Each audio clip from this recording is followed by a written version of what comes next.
Halo Sobat Cuan, jumpa lagi dengan saya di Cerita Saham. Saya ucapkan selamat pagi, selamat siang, selamat malam dimanapun Sobat Cuan menonton video ini.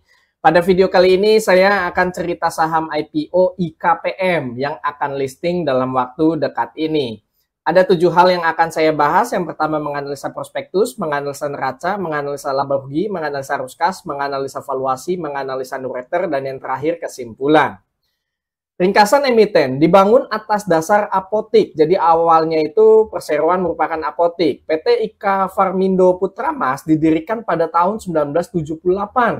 Perusahaan kini memiliki pengalaman lebih dari 40 tahun dalam penelitian dan pengembangan, manufaktur, dan pemasaran produk-produk farmasi berkualitas tinggi dan terkenal, serta produk kesehatan konsumen, kosmetik, dan perawatan bayi. Dan ini adalah visi misi perseroan, dan ini adalah rekam jejak perseroan. Sampai dengan saat ini perseroan memiliki 1022 karyawan. Ada 3 produk yang ditawarkan oleh perseroan. Ada segmentasinya farmasi, produk bayi, dan perawatan rambut. Nah, ini contoh dari farmasi. Ada obat neurologi, dermatologi, antibiotik, dan generik, dan lain-lain. Dan ini adalah contoh obat antibiotik dan generiknya. Nah, ini adalah perawatan bayi. Contoh produknya dari perseroan. Lalu ini adalah produk dari perawatan rambut yang dimiliki oleh perseroan. Contohnya NR Hair Tonic. Nah, ini adalah segmen bisnis perseroan. Jadi ada 2. Ada yang farmasi dan ada yang non-farmasi. Yang farmasi yang obat-obatan. Yang non-farmasi ini ada perawatan rambut dan perlengkapan bayi. Nah, ini adalah segmen operasinya. Sobat Cuan bisa lihat di sini. Selanjutnya saya akan membahas rencana IPO IKPM. Jumlah saham yang ditawarkan 336 juta lembar saham, tidak ada waran, persentase publiknya 20%, harga penawaran dari harga 160 sampai 180. Harga arahnya apabila di harga IPO-nya 160 maka harga arahnya 216 atau naik 35%, apabila di harga 180 arahnya di harga 242 atau naik 34,4%. Harga ARB-nya apabila di harga 160 maka di harga 104 atau minus 35%, apabila di harga 180 maka ARB-nya di harga 117 atau minus 35%. Perolehan dana IPO 53 miliar sampai 60 miliar, masa book building-nya 23 sampai 30 Oktober dan masa offering direncanakan 2 November sampai 8 November. Listing akan direncanakan pada tanggal 10 November dan perseroan akan masuk dalam papan pengembangan. Underwriter-nya OCBC Sekuritas. Rencana penggunaan dana hasil IPO ini 50% akan digunakan untuk belanja modal, bagus ya untuk adanya ekspansi. Lalu sisanya ini akan digunakan untuk modal kerja perseroan. Dan ini adalah struktur pemegang saham perseroan terbesar dimiliki oleh PT IKA Pharma Intimas.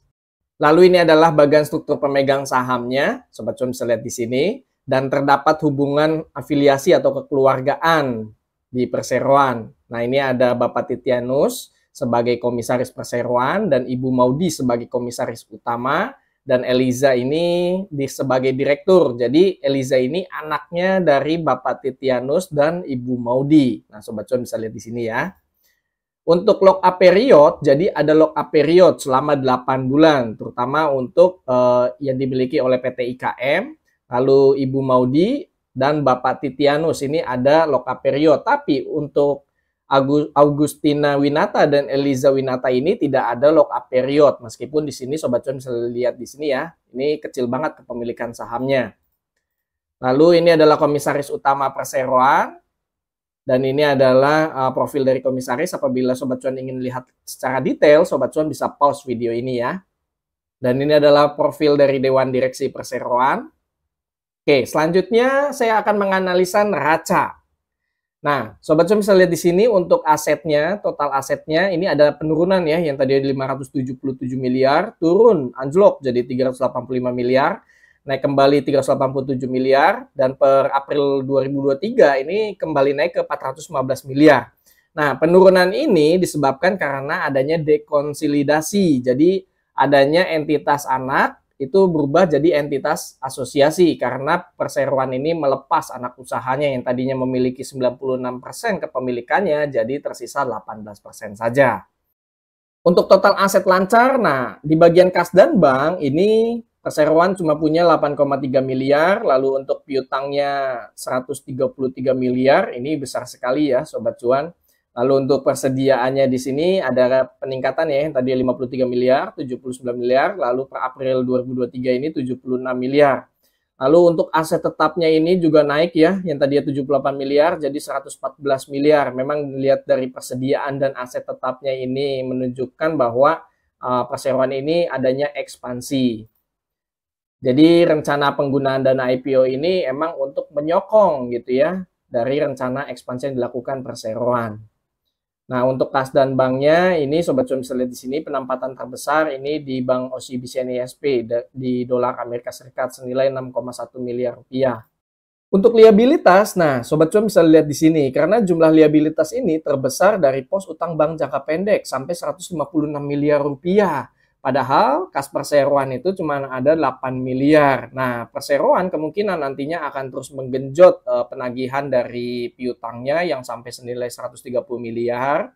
Atau perseroan juga bisa menambah utang bank baru lagi. Sebenarnya alangkah baiknya kalau menurut saya kalau ada sebagian dana IPO ini untuk melunasi sebagian utang pokok bank jangka pendeknya. Ini lumayan besar ini dan ini menjadi suatu risiko likuiditas untuk perseroan. Untuk utang bank jangka pendeknya ini ternyata dari Bank OCBC NISP dan OCBC Sekuritas juga ini sebagai underwriter-nya dan memiliki utang ke Bank OCBC senilai 156 miliar. Sebelumnya tahun 2020 perseroan juga punya utang ke Bank Yobi senilai 87 miliar dan ini adalah perjanjian utang ke Bank OCBC-nya. Dan untuk ke Bank UOB ini sebenarnya utangnya ke anak usahanya, ke DBM, Distriversa Buana Mas, yang sebelumnya sudah saya singgung juga bahwa perseroan ini adanya pelepasan entitas anak yang tadinya memiliki 97% kepemilikan sekarang jadi 18%. Maka dari itu utang DBM ini tidak lagi dimasukkan atau diungkapkan ke laporan keuangan perseroan. Nah, sekarang sudah memiliki 18% saja, makanya sudah tidak jadi entitas anak, tapi entitas asosiasi. Lalu untuk ekuitasnya, nah, Sobat Cuan bisa lihat di sini terutama dari saldo labanya yang tadi 144 miliar, anjlok jadi 82 miliar, anjlok lagi 63 miliar, lalu jadi 31 miliar per April 2023. Nah, penurunan ini disebabkan karena apa? Nah, ini karena adanya pembagian dividen. Nah, Sobat Cuan bisa lihat di sini dividennya ini besar sekali ini. Di tahun 2020 ada dividen 62 miliar. Di tahun 2021 ini ada dividen 35 miliar dan 2022 ini ada dividen 34 miliar. Dan per April 2023 ini ada dividen 31 miliar. Makanya saldo laba perseroan ini digerus terus gitu, habis jadinya yang tadinya lumayan besar jadi habis, tersisa paling tidak saldo labanya ini 31 miliar saja. Nah, ini rincian pembagian dividennya, Sobat Cuan bisa lihat di sini. Jadi pembagian dividennya ini melebihi dari laba yang dimiliki atau yang dibukukan oleh perseroan. Tahun 2021 laba 8 miliar, tapi membagikan dividen sampai puluhan miliar. Tahun 2022 juga sama, dan ini menurut saya tidak baik ya. Sedangkan kita nanti investor itu kedepannya pada tahun 2024 maksimal ini malah 30% dari laba bersih. Sekarang kita hitung pembagian dividennya itu. Nah, ini saya proyeksikan dividen IKPM apabila harga IPO-nya ini di harga 180. Apabila labanya masih sama dengan tahun 2022 senilai 16 miliar, maka dividen yang akan diterima oleh investor atau pemegang saham sebesar 1,6%. Tapi apabila kita melihat adanya kenaikan dari 4 bulan 2023 ini senilai 21 miliar, maka bunganya 2,2% dividennya. Apabila labanya 25 miliar, maka bunganya 2,5%. Jadi lebih kecil kita dapatnya. Nah, Sobat Cuan bisa lihat di sini ya. Sedangkan sebelumnya ini pengendali malah jor-joran untuk mengambil saldo laba untuk dijadikan dividen. Selanjutnya saya akan menganalisa laba rugi. Nah, untuk pendapatan ini pasti akan tergerus juga karena adanya pelepasan anak usaha perseroan ya, yang tadi 715 miliar jadi 380 miliar. Tapi habis itu meningkat lagi jadi 398 miliar dan apabila disetahunkan ini lebih tinggi dibandingkan full year 2022. Nah, ini penjualan atau pendapatan yang diterima perseroan, ini lebih detailnya. Jadi pendapatan tertinggi ini malah dari non-farmasi. terutama dari perawatan bayi sampai 58 miliar rupiah. Dan ini untuk area penjualannya, jadi ada ekspor juga senilai 7,8 miliar. Nah, ekspornya ini kemana? Ekspornya ke Filipina dan Australia. Lalu untuk laba bersihnya di sini kita melihat setelah adanya pelepasan entitas anak ya. Nah, untuk 2021 8,1 miliar dan naik 100% jadi 16 miliar, dan ini apabila disetahunkan ini lebih tinggi dibandingkan laba bersih tahun 2022. Selanjutnya saya akan menganalisa arus kas. Nah, untuk arus kasnya di sini masih selinear ya dengan laba bersih yang didapatkan perseroan. Lalu untuk arus kas investasinya, nah di sini ada uang keluar, artinya ada pembelian untuk memperoleh aset tetap senilai 38 miliar, dan memang benar jadi penggunaan dana IPO ini untuk menunjang adanya ekspansi yang akan dilakukan oleh perseroan. Lalu untuk pendanaannya juga di sini ada penerimaan utang bank jangka pendek, jadi adanya nambah utang bank lagi untuk membayar utang bank jangka panjang. Maka untuk dari arus kas pendanaan ada uang masuk 9,5 miliar rupiah.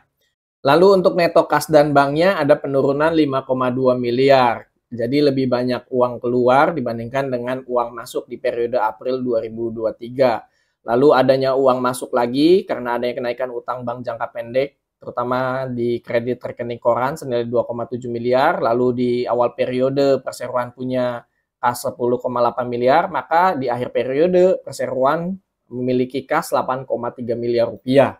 Selanjutnya saya akan menganalisa valuasi. Nah, ini saya ambil valuasinya disetahunkan ya, laporan keuangan 2023 disetahunkan. Total saham beredar ini ada 1,6 miliar lembar saham, pendapatannya ini saya setahunkan, ini 429 miliar rupiah. Laba bersihnya juga ini saya setahunkan, jadi 23 miliar rupiah. Total asetnya 415 miliar, total liabilitas 231 miliar. Ekuitasnya ini saya tambahkan dengan perolehan dana IPO. Apabila di harga 160, ekuitasnya 237 miliar. Apabila di harga 180, 244 miliar. Market cap, ini apabila di harga 160, maka market cap-nya 269 miliar. Apabila di harga 180, market cap-nya 303 miliar. Book value perbandingan antara ekuitas dengan total saham beredar. Book value-nya atau harga wajarnya di harga 141. Apabila di harga 180, ini book value-nya 145. PBVR perbandingan antara harga saham dengan book value-nya. PBVR ditawarkan apabila di harga 160 maka 1,1 kali. Apabila di harga 180 ini 1,2 kali. Dan ini murah sekali ya untuk kategori saham IPO. Untuk EPS-nya perbandingan antara laba bersih dengan total saham beredar. Dapatlah EPS-nya 13,9. Untuk PER-nya perbandingan antara harga saham dengan EPS. Maka apabila di harga 160, PER-nya 11,5 kali. Dan apabila di harga 180, 12,9 kali. Dan ini termasuk murah juga untuk saham IPO. ROE-nya perbandingan antara laba bersih dengan ekuitasnya. Perseroan memiliki ekuitas 237 miliar dan dapat membukukan laba bersih 23 miliar, maka ROE-nya 9,8%. NPM melihat margin profitnya, perbandingan antara laba bersih dengan pendapatan. Pendapatan perseroan 429 miliar, dapat membukukan laba bersih 23 miliar, maka profit marginnya 5,4%. DER melihat antara liabilitas dengan ekuitasnya. Apabila dari 160, maka DER-nya 97%. Apabila di harga 180, maka DER-nya 94%.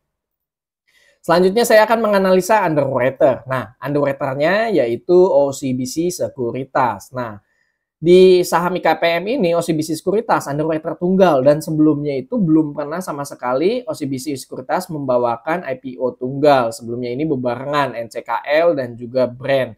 Dan IKPM ini adalah saham pertama yang dibawakan OCBC secara tunggal.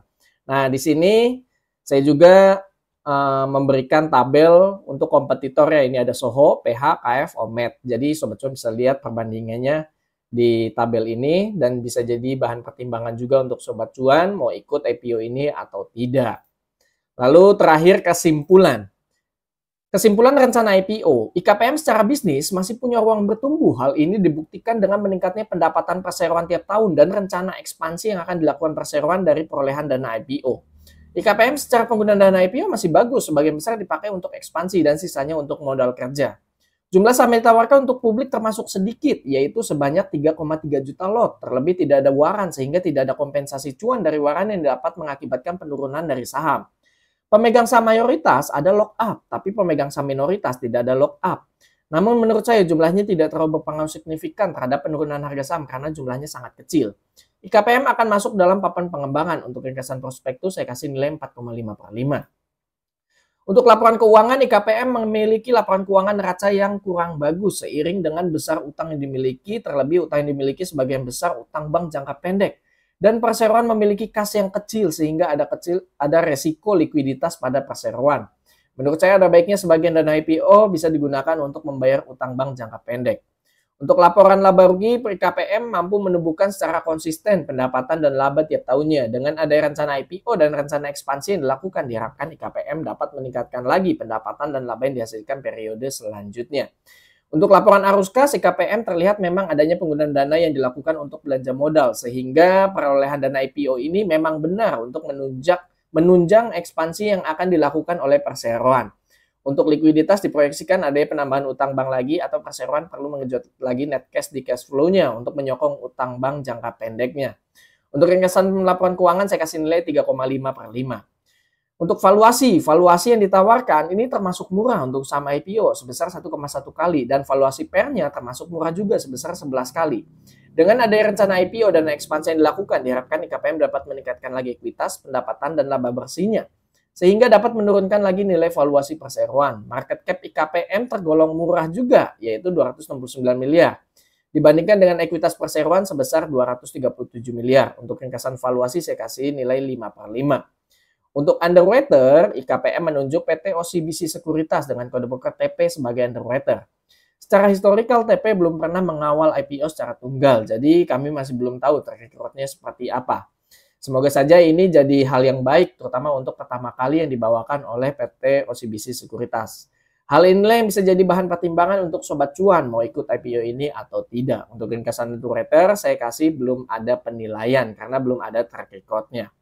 Kesimpulan akhir, saya secara pribadi cenderung ikut IPO ini. Untuk lebih jelasnya nanti ikut atau tidak, Sobat Cuan bisa ikut atau follow Instagram kami, di WA kami, atau Stockbit Forum Chat. Link tersedia di kolom deskripsi. Bagaimana nih Sobat Cuan? Mau ikut IPO IKPM ini atau malah skip? Disclaimer on. Nah, Sobat Cuan bisa baca di sini ya. Terima kasih bagi Sobat Cuan yang sudah mengikuti cerita saham IKPM dari awal sampai akhir. Semoga video yang disampaikan bermanfaat bagi Sobat Cuan untuk ikut IPO ini atau tidak. Sampai jumpa pada video cerita saham selanjutnya. Happy trading, happy investing, happy IPO. See you semua. Bye-bye.